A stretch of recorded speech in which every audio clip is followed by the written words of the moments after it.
En este encuentro nos vamos a ocupar de las filosofías posmodernas, del baqueteado, manoseado, ultrajado posmodernismo.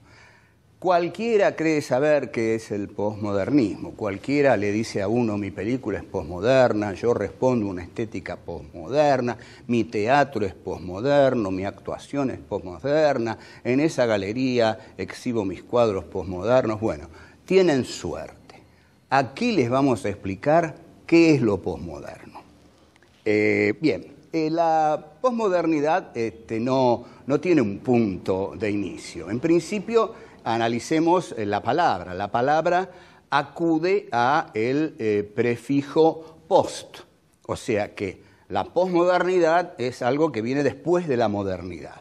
¿Qué era la modernidad? Definamos rápidamente la modernidad. La historia la hace el hombre. Es la etapa de la historia fuerte, de las acciones fuertes, de los imperativos fuertes, del hombre que hace la historia, que se compromete con ella.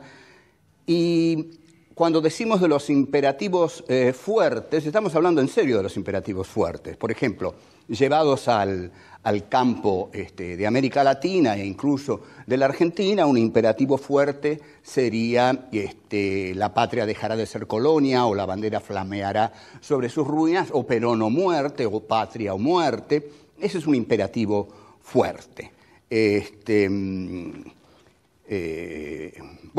Esos imperativos han cambiado. Ahora bien, la filosofía posmoderna se convierte en una moda, igual que el existencialismo, igual que el estructuralismo, y comienza a tener un auge muy potente después de la caída del muro de Berlín, que en realidad estas filosofías habían un poco prefigurado. El libro esencial o iniciático de las filosofías posmodernas es un libro del fenomenólogo francés Jean-François Lyotard, que se llama La condición posmoderna. Lyotard se llamaba La posmodernidad explicada a los niños. Y el libro era espantosamente difícil, la verdad. Entonces, muchos de los que lo compraron lo llevaron de nuevo a la librería o lo tiraron por algún lado. En la posmodernidad explicada a los niños, Lyotard tiene un texto muy importante, axial, que se llama Misiva sobre la historia universal. Ahí va a enumerar los grandes relatos que se han impuesto hasta ese momento en la civilización occidental y va a decretar la muerte de los grandes relatos. De aquí, apresuradamente, muchos artistas, muchos cineastas van a deducir: han muerto las historias, han muerto los relatos, han muerto las tramas, no narremos más. Apresuradamente, a una estética posmoderna que dice: los relatos han muerto. ¿No? Las historias han muerto, no se puede narrar, las tramas han muerto. Entonces, vamos a ver, ¿qué significa esto de la muerte de los grandes relatos en Lyotard?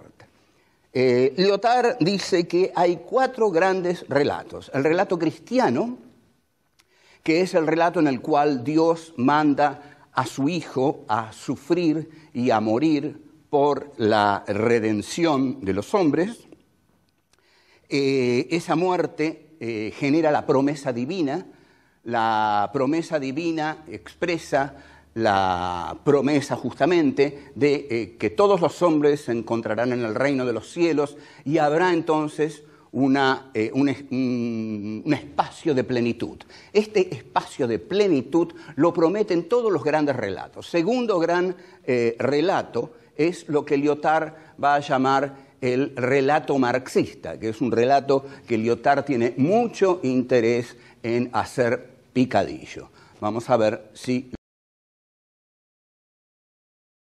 el gran relato marxista de la historia, que lo hemos visto esquemáticamente, es, bueno, la burguesía liquida al feudalismo y de la burguesía surge el proletariado y el proletariado derrota a la burguesía y establece el estado de la plenitud al derrotar a la burguesía. Aquí vemos de nuevo que el gran relato de la historia lleva a un nivel de plenitud en el cual ya no hay, digamos, ya no hay padecimientos.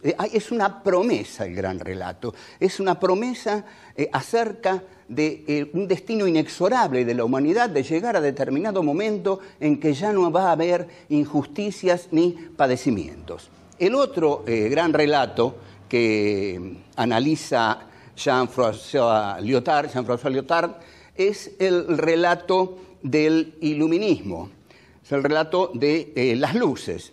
El relato del iluminismo, nosotros lo vimos también, y son filósofos de segunda categoría en realidad, pero bueno, sigamos adelante. El relato del iluminismo, dice Lyotard, es aquel que con el surgimiento de la divinidad de la razón durante las filosofías de la Revolución Francesa, ¿no?, iniciadas por Kant, después por Voltaire, los enciclopedistas, pone a la razón como diosa de la historia. Entonces, la divina razón va a ser la que va a llevar a todos los hombres a un mundo de profunda racionalidad en la cual ya no va a existir la irracionalidad. Este es un relato del triunfo del capitalismo, del racionalismo capitalista. Este racionalismo capitalista es el que anuncia la burguesía capitalista del iluminismo. Hay un relato capitalista que está basado en la economía, está basado en el avance incontenible de la economía que implica una prosperidad para todos. El relato capitalista esencialmente dice: vamos a llegar a un momento de la historia en que la prosperidad va a ser para todos. Este es el gran relato capitalista. En suma, tenemos los 4 grandes relatos que Lyotard analiza. ¿Qué es lo común a todos ellos? Lo común a todos ellos es que expresan una visión teleológica de la historia. La palabra griega telos implica fin, finalidad. Teleología es el estudio de los fines, o sea, que tienen una característica teleológica, quiere decir que van hacia un fin. Estos grandes relatos de la historia marcan una teleología inevitable, algo que inevitablemente se va a cumplir. Esto es una teleología, algo que va hacia su fin y no puede sino cumplirse. Estas son grandes interpretaciones de la historia para legitimar siempre algo. Digamos, el gran relato marxista, ¿qué es lo que legitima? Legitima la revolución del proletariado. Es esencial para llegar a la plenitud de la sociedad sin clases. El gran relato capitalista, ¿qué es lo que legitima? Legitima la economía capitalista, de mercado, el libre mercado, que es lo esencial para llegar a un estado de plenitud en el que va a alcanzar para todos. El relato iluminista lo que legitima es la razón. Vamos a llegar a un estadio racional en el cual todos vamos a ser plenamente felices. Y estos son los grandes relatos y que están basados en lo siguiente. La historia tiene relatos. Bueno, vamos a los pequeños relatos. Entonces surge una fragmentación de la historia, un caleidoscopismo.